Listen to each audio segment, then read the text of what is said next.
Olá pessoal, seja muito bem-vindo ao meu canal Gabi Apresente. E hoje vamos falar sobre as bonecas do luto.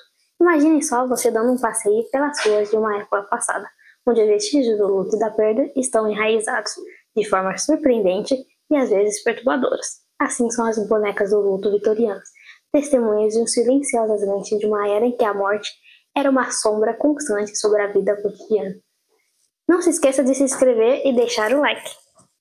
Na era vitoriana, entre 1837 e 1901, quando a morte era muito comum, na época, crianças e adultos frequentemente expostos às mortes de entes queridos, considerando que altas taxas de mortalidade infantil foram causadas por doenças da época, como varíola, escarlatina, tuberculose, oferecendo uma realidade idealizada de suas perdas. Os bonecos do luto foram modelados a partir de um bebê ou uma criança pequena que havia falecido, e começaram a incorporar o processo do luto, onde os métodos de recordação da época, como joias para cabelo, fotografia, pós-morte e máscara mortuária, todos os tipos de recordação.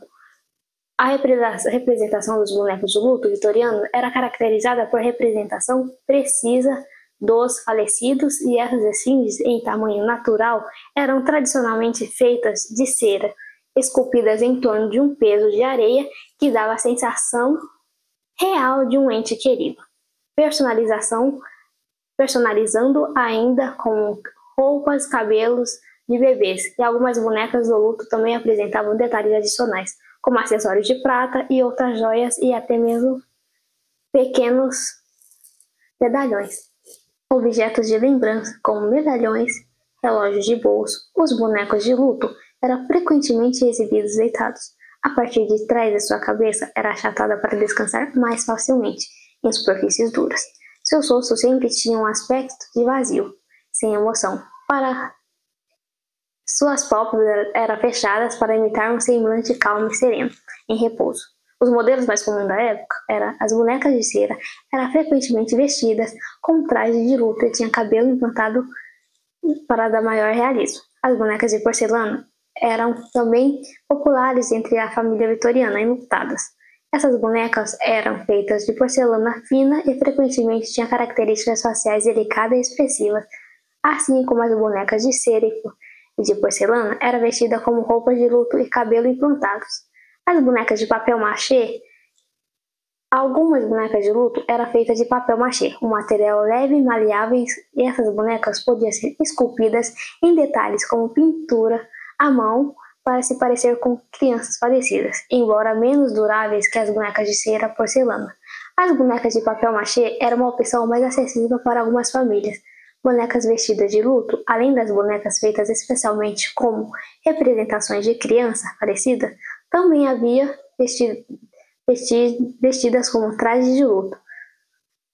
Essas bonecas não eram necessariamente modeladas a partir de uma criança específica, mas eram vestidas como roupas de luto autênticas, muitas vezes acompanhadas de acessórios como véus e chapéus. Algumas famílias vitorianas encomendam miniaturas de bonecas do luto para se lembrar de seus entes queridos. Essas miniaturas eram frequentemente exibidas em vitrines pequenas em altares domésticos, servindo como lembranças íntimas e como parte do processo do luto contínuo. Essas variedades de estilos da boneca do luto vitoriana demonstram a riqueza e a complexidade das práticas do luto da época, bem como a habilidade artística e sensibilidade envolvida na criação desses objetos comoventes e significativos. Essas bonecas eram cartilhas ideais para mulheres jovens que, caso sobrevivam até a idade adulta, elas eram presenteadas com chamados kits da morte, que inclui uma boneca e um caixão em miniatura. Na brincadeira, as crianças praticavam vestir a boneca, colocar a boneca para visitação. Também se espera que elas praticassem o luto. Em alguns casos, até choravam as crianças. Quase certamente enterraria seus entes queridos. As bonecas do luto da época vitoriana desempenham um papel significativo no processo do luto da família daquela era. Para muitas famílias, as bonecas do luto eram fonte de conforto e consolo em meio à dor e à perda. As bonecas do luto ofereciam às famílias uma saída para sua dor e tristeza ao acordar da boneca, e os pais e parentes podiam expressar suas emoções, permitindo lidar com a perda da criança de forma mais direta. Para muitas famílias, as bonecas do luto. Ao longo do tempo, as bonecas do luto também podiam ajudar as famílias a aceitar a perda, encontrando o sentido e a paz e a aceitação.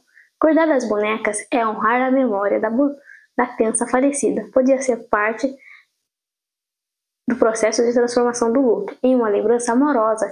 Em resumo, as bonecas do luto vitoriana desempenham um papel complexo e multifacetado no processo de luto das famílias, proporcionando conforto e consolo uma maneira tangível à sua dor e honrar a memória da criança falecida. Alguns críticos sugerem que a popularidade da boneca do luto na época vitoriana impulsionava mais pela exploração comercial do que pelo desejo genuíno de ajudar as famílias enlutadas. Eles argumentam que as mercadorias, em vez de serem feitas com cuidado, eram consideradas pelas necessidades emocionais da família, embora algumas bonecas do luto vitoriano do objeto ofereçam conforto. Seus elementos mais assustadores e perturbados se tornam foco de filmes e séries de terror hoje em dia. Novas versões dos bonecos de luto vitoriano, como a boneca renascida de Jericó da série Savage, junta-se às fileiras de outros tipos de outros bonecos de terror infames, embora não seja tão viscoso quanto Annabelle do filme Invocação do Mal e Chucky. E se você gostou do vídeo, deixe seu like e caso você queira um conteúdo, um tema para outro vídeo, deixa no comentário. Até a próxima!